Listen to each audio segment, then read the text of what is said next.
ఓం మహాగణాధిపతయే నమః. ఓం గురుభ్యో నమః. ఓం శ్రీమాత్రే నమః. అరుణాం కరుణాతరంగితాక్షీం ధృతపాశాంకుశపుష్పబాణచాపాం అనిమాదిభిరావృతాం మయూకైః అహమిత్యేవ విభావయే భవానీ. శ్రీమాత్రే నమః. ప్రేక్షకులకి ఆ లలితాంబిక అమ్మవారి యొక్క అనుగ్రహం పరిపూర్ణంగా కలగాలని మనస్ఫూర్తిగా కోరుకుంటూ మనం ఈరోజు ఆంగ్ల నూతన సంవత్సరం రాబోతుంది ఒక 3-4 నెలల్లో. దానికి చాలామంది ఏమండి న్యూ ఇయర్ నుంచి గ్రహాలు ఎలా మారుతాయి, దానివల్ల మేము కొన్ని ప్లానింగ్స్ చేసుకోవాలి అడిగినప్పుడు నేను చెప్పింది ఏమిటంటే ఇది మనకు ప్రామాణికం కాదు, మనది ఉగాది నుంచే చూసుకోవాలని చెప్పినప్పుడు, లేదండి మేము మా లైఫ్ ప్లానింగ్స్ కొన్ని ఉంటాయి, ఈ సంవత్సరం ఇలాగాని ఇల్లు కొనాలా వద్దా, అసలు ఉద్యోగం మారచ్చా వద్దా, ఇన్వెస్ట్మెంట్ చేయాలా వద్దా, ఇలాగ వివాహం దగ్గర నుంచి ప్రతిదీ కూడా గ్రహాలు ఎంతవరకు సపోర్ట్ చేస్తున్నాయి, సపోర్ట్ చేయనప్పుడు అది కంపల్సరీ అవుతుంది. ఒక్కోసారి ఉద్యోగం మారడం కానివ్వండి, గృహం కొనుక్కోవడం కానివ్వండి, వివాహం కానివ్వండి, ఇన్వెస్ట్మెంట్ కానివ్వండి, ఏదైనా కానీ. మరి అలాంటప్పుడు ఎటువంటి పరిహారాలు చేసుకుంటూ దాన్ని ముందుకు వెళ్ళాలి అనే విషయం తెలుసుకోవాలి కదా. కాబట్టి మీరు కాస్త చెప్పండి అని చెప్పి నన్ను చాలామంది అడగడం వల్ల ఆంగ్ల నూతన సంవత్సరం యొక్క జనవరి నుంచి డిసెంబర్ వరకు ఉన్నటువంటి గ్రహస్థితిని అనుసరించి చెప్పడం జరుగుతుంది. అయితే ఈ విషయాలు చెప్తుంది నేనైనప్పటికీ కూడా చెప్పిస్తుంది సాక్షాత్ లలిత అమ్మవారికి అని భావిస్తే అసలు గ్రహాలు ఎలా మారుతున్నాయి ఈ న్యూ ఇయర్ చూద్దాం. ఇక్కడ చూసుకున్నట్లయితే మనకి నూతన సంవత్సరం ప్రారంభంలో అంటే జనవరి 1వ తేదీకి 1 డిగ్రీలో ఉంటున్నాడు శని. ఎందుకంటే ఈయన వక్రగతి మళ్ళీ ముందుకెళ్ళాడు కదా. 1 డిగ్రీలో ఉన్న శని జూలై 27కి 2026 జూలై 27కి వక్రిస్తాడు. వక్రించి అతని వక్రత్యాగము 10th డిసెంబర్ రోజు వక్రత్యాగం అనేటువంటిది పోతుంది, గుర్తుపెట్టుకోండి. రైట్. ఇక అలాగే మేజర్ ప్లానెట్ శని, రెండవది మేజర్ ప్లానెట్ అనుకోండి గురువు మనకి జనవరిలో 27 డిగ్రీల్లో ఉంటున్నాడు మిథున రాశిలో. అలా ఉన్నటువంటి గురువు పర్టికులర్గా జూన్ 2వ తేదీకి కర్కాటకంలోకి అంటే ఉచ్చస్థితిలోకి వస్తున్నాడు. ఆ ఉచ్చస్థితిలోకి వచ్చినటువంటి గురువు మరలా ఎంతవరకు ఉంటాడు ఆ కర్కాటక రాశిలో అంటే 1 నవంబర్ 2026 వరకు ఉంటాడండి. అంటే 1 నవంబర్ 2026 మళ్ళీ సింహంలోకి వెళ్ళిపోతున్నాడు. ఎందుకంటే మనకి ఆల్రెడీ 2025 సంవత్సరంలో అక్టోబర్, నవంబర్, డిసెంబర్ మాసాల్లో అతిచారంలో ముందుకొచ్చి వెనక్కి వెళ్ళాడు ఆయన ఆల్రెడీ. అంటే అక్కడ ఒక 3 నెలలు ఆయన కాంబినేషన్ వచ్చేసింది. సో మళ్ళీ తర్వాత సింహంలో మళ్ళీ వక్రిస్తాడు. That is different thing. అది డిసెంబర్, జనవరి ఆ టైమ్స్లో జరుగుతుంది చెప్పాలంటే. రైట్. ఇక రాహుకేతువులు కూడా ఈ సంవత్సరం ఎప్పుడు మారుతున్నారు ఏమిటి అని చెప్పి చూసుకున్నట్లయితే పర్టికులర్గా ఈ రాహువు కేతువు 25 నవంబర్ 2026 వరకు సింహ కుంభరాశిలో ఉంటున్నారు. దాని తర్వాత ఈ కేతు కర్కాటకంలోకి వెళ్ళడము, రాహు మకరంలోకి రావడం జరుగుతుంది. కాబట్టి ఈ యొక్క గ్రహస్థితిని అనుసరించి ఎవరెవరికి ముందుగా లగ్నమే తీసుకోండి. లగ్నం తెలియదు అనుకున్న వారు రాశి హ్యాపీగా చూసుకోవచ్చు, దీన్ని ఏమీ కన్ఫ్యూజన్ లేదు. లగ్నం ఎవరికి తెలుస్తుంది అంటే టైం ఉన్న వారికి లగ్నం తెలుస్తుంది, టైం లేని వారు రాశి చూసుకుంటారు.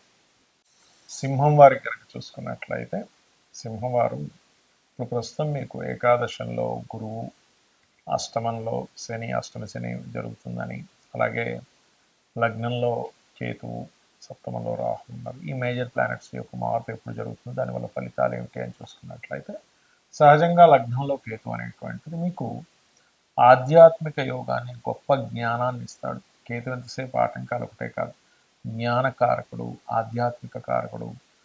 మన లైఫ్లో అసలు మనం ఎందుకు పుట్టాము అనేటువంటి కొన్ని విషయాలకు విరక్తి కలిగేలాంటివి కూడా చేస్తాడు. కొన్ని విషయాలు విరక్తి కలిగితేనే మనకు జ్ఞానం వస్తుంది. కాబట్టి కొన్ని విషయాల విరక్తి వద్దు అనుకోవడం, కొంత స్ట్రెస్ అవ్వడం, ఇటువంటి అన్నీ కూడా ఇస్తూ ఉంటాడు. అయితే ఈ కేతువు లగ్నంలో ఉంటూ ఎప్పుడైతే సప్తమంలో రాహు ఉన్నాడో మీరు ప్రధానంగా మీ వివాహ సంబంధించిన ప్రయత్నాలన్నీ కూడా ఈ సంవత్సరం 2026 జనవరి వరకు ఉంటాడు కాబట్టి, అంటే 2026 25 నవంబర్ 2026 వరకు నవంబర్ వరకు ఉంటాడు కాబట్టి, ఈ జనవరి నుంచి నవంబర్ వరకు ఉంటాడు కాబట్టి మీరు వివాహ ప్రయత్నాలు లేదా ఎవరితోనైనా పార్ట్నర్షిప్ చేసేవి అన్నీ కూడా ఫారెన్ రిలేటెడ్ వస్తుంటాయి.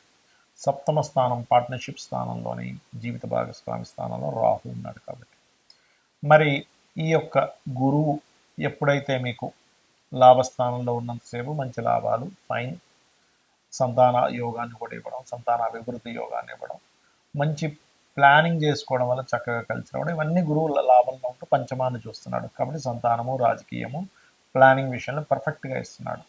కానీ ఇదే గురువు 2 జూన్ నుంచి 1 నవంబర్ వరకు మీ 12వ స్థానంలో సంచరిస్తుంటాడు 2026లో. 2 జూన్ నుంచి 1 నవంబర్. ఓకే, మరి ఈ సమయంలో ఎటువంటి మంచి ఫలితాలు ఇస్తాడు అంటే రుణాన్ని ఇప్పిస్తాడండి. మంచి చక్కటి ఇన్వెస్ట్మెంట్స్, పూజాది కార్యక్రమాలు, దేవతా కార్యాల్లో మీరు అనుకోకుండా కొన్నిసార్లు చూడండి, మనం ఏదైనా ఆలయానికి వెళ్తాం, వాళ్ళు సడన్గా రాండి మీరు రాండి లోపలికి అంటారు. అసలు మనం ఎటువంటి స్పెషల్ టికెట్ తీసుకుని ఎందుకు పిలిచేయడానికి, అక్కడికి ఏదో మనం సేవ చేస్తాం. అలా 12లో గురువు ఉన్నప్పుడు, 12లో గురువు 2 జూన్ నుంచి ఎప్పుడైతే వస్తున్నాడో ఇటువంటి చక్కటి ఫలితాలు కూడా మీకు ఇస్తాడు. అలాగే కొంతవరకు తాతగారు ఆస్తికి సంబంధించిన విషయంలో, తండ్రి గారి ఆస్తి విషయంలో కూడా కొన్ని ఇబ్బందులు తొలగడానికి ఈ ఫలితాలు 2 జూన్ నుంచి 12లోకి వచ్చే గురువు ఇస్తాడు. ఇక మీరు నిత్యము చేయవలసింది దత్తాత్రేయుడి యొక్క ఆరాధన చేయండి, అన్ని విధాలు బాగుంటుంది. మనం జీవితంలో ఎంతో కష్టపడుతున్నా, నిజాయితీగా న్యాయంగా ఉన్నా, ఒకరిని ఇబ్బంది పెట్టకపోయినా, ఎంతో హానెస్ట్గా ఉన్నా ఇబ్బందులు పడుతూ ఉంటాం. మనకు అర్థం కాదు ఏమిటిది, నేను ఎంతో మంచివాడిని కదా, ఎవరిని ఇబ్బంది పెట్టట్లేదు కదా, ఎంతో తెలివిగా ఉన్నాను కదా, అయినా నాకు ఎందుకు అవకాశాలు రావట్లేదు, నాకెందుకు ఇంత ఇబ్బంది ఉంటుంది అంటే మనకి జ్యోతిషాస్త్రం కర్మ సిద్ధాంతం. అంటే నువ్వు ఏ కర్మనైతే చేసావో ఆ కర్మ నువ్వు అనుభవించాలి, ఇంకోరు అనుభవించేది లేదు. కొన్ని ఉంటాయి, తల్లిదండ్రులు వంశం అనుభవిస్తూ ఉంటుంది, కొన్ని దేవతా శాపాలు, కొన్ని పిశాచ బాధలు, ఇలా కొన్ని ఉంటాయి. అయితే ఇక్కడ మనం అర్థం చేసుకోవాల్సింది, ధనం రావట్లేదు పూర్వజన్మలో ఎక్కడో ధనపరమైనటువంటి విషయాల్లో నేను సరిగ్గా దాన్ని వినియోగించుకోకపోవడము, ఇబ్బంది పెట్టడము, అవమానించడము చేశాను ధనాన్ని, లేదా కుటుంబాన్ని సరిగ్గా చూసుకోలేదు, అప్పుడు ధనపరమైన ఇబ్బందులు వస్తూ ఉంటాయి. అలాగే అంటే కుటుంబ సభ్యుల్లో ముఖ్యంగా అన్నదమ్ములతో గొడవలు కానివ్వండి, పితృ అంటే తల్లిదండ్రులతో గొడవలు కానివ్వండి, లేకపోతే వివాహం అవ్వకపోవడం కానివ్వండి, పెట్టిన ఏ ఇన్వెస్ట్మెంట్ అయినా కలిసి రాకపోవడం కానివ్వండి, విదేశాలకు వెళ్ళాలని ప్రయత్నం చేస్తుంటే కుదరట్లేదు అనుకోండి, ఇలా ఏ కష్టమైనా ఒక ఎత్తు అయితే ధనపరమైన కష్టం మరింత ఇబ్బంది. ఎందుకంటే ఇవన్నీ కూడా ధనం ఉంటే వస్తాయి, ధనంతో మూలంగా ఉంటాయి. ఎందుకంటే కుటుంబము, ధనస్థానము రెండూ కూడా చాలా బలమైనటువంటి, మంచి కుటుంబం ఉందా మనిషి హ్యాపీగా ఉంటుంది, మంచి ధన సంపాదన ఉందా హ్యాపీగా ఉంటాడు.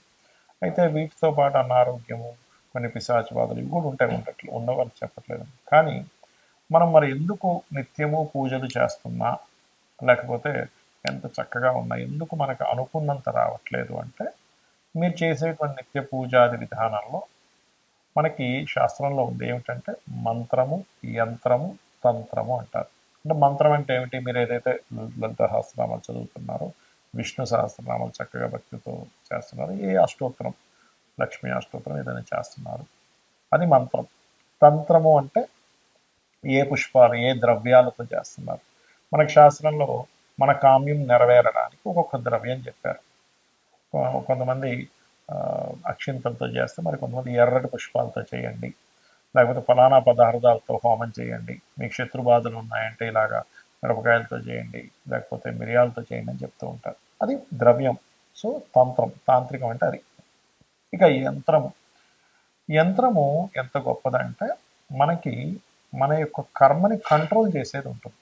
అయితే మనకి మార్కెట్లో కామన్గా ఇలాంటి యంత్రాలు మనకి చక్కగా లభిస్తుంటాయి, తెచ్చుకుంటారు, పూజించుకుంటుంటారు. ఈ యంత్రానికి ఉన్న శక్తిని బట్టి అంతవరకు దాని ఫలితం ఇస్తుంది. అయితే మనకి శాస్త్రంలో చెప్పింది ఏమిటి అంటే, ఈ రకంగా ఈ ప్యూర్గా లేనట్లయితే అది అంత ఫలితం ఇవ్వదు. ప్యూర్గా ఉండాలి ఎప్పుడు కూడా. మనకి ఎనీ ప్రోడక్ట్ చూడండి, అది ప్యూర్గా ఉందా లేదా, అది ఎంతవరకు బలం చూపిస్తుంది అని చూస్తూ ఉంటాం కదా. ప్యూరిటీకి ఎక్కువ నాణ్యత, ఎక్కువ కాలం మనడము, దాని ఎనర్జీ ఎక్కువగా ఉండడం జరుగుతుంది, మన అందరికీ తెలుసు. ఆర్గానిక్ ఫుడ్ కానివ్వండి, మనం వాడే ఏ వస్తువు అయినా కానీ, ఒక లెదర్ బ్యాగ్ కానివ్వండి, అన్ని కదా. అలాగే శాస్త్రంలో వెరీ క్లియర్గా ఇలా ఇది ఏమిటంటే చూసుకున్నట్లయితే చూడండి క్లియర్గా, ఇది లక్ష్మీ యంత్రము, ప్యూర్ కాపర్ అన్నమాట. ఇది ప్యూర్ కాపర్, మీరు టెస్ట్ చేయొచ్చు కూడా కావాలంటే. ఈ ప్యూర్ కాపర్ మీద మరి యంత్రం వేసుకొని తీసుకెళ్ళి ఇంట్లో పెట్టేసుకుంటే వస్తుందా అంటే అలా పనిచేయదు.